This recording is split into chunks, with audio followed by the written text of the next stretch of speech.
چمپیون تاجیکستان استقلال دوشنبه در دور چهارم مسابقات گروهی لیگ چمپیون‌های آسیا 2021 در چهارگانه ا دسته الهلال از عربستان سعودی را در میدان خودش با حساب بزرگ 4-1 شکست داد.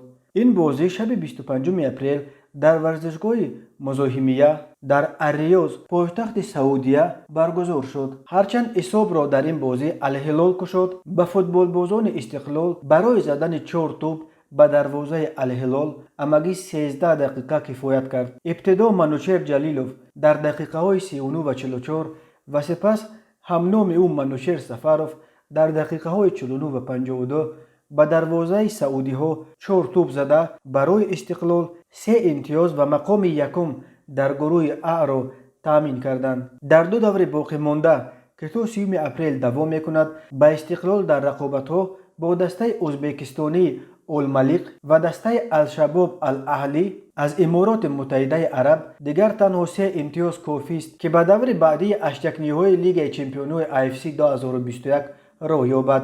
یادآور میشویم که در دور یکم لیگ چمپیون‌های AFK 2021 در چهارگانه ا چمپیون تاجیکستان بازیش را با دسته الشباب الاهلی از امارات متحده عرب با حساب مساوی 0-0 انجام داده. در دور دوم بر فینالیست جام ازبکستان دسته الملیق با حساب 3-2 غالب آمد. استقلال در دور سوم بار اول مزه شکست را چشید و بازیش را با الهلال با نتیجه 1-3 باخت، ولی چمپیون تاجیکستان توانست در دور چهارم نقارش را از این دسته بگیرد و آن هم با پیروزی بزرگ با حساب 4-1. استقلال دوشنبه در پایان سال 2007 تأسیس یافته، الکی سال 2010 توانست یک باره 3 جایزه اساسی فوتبال تاجیکستان، هم عنوان قهرمانی، هم جام و هم شاهجام فوتبال این کشور را به دست بیاورد. در تاریخ کوتاهش استقلال الکی 9 مرتبه چمپیون تاجیکستان شده،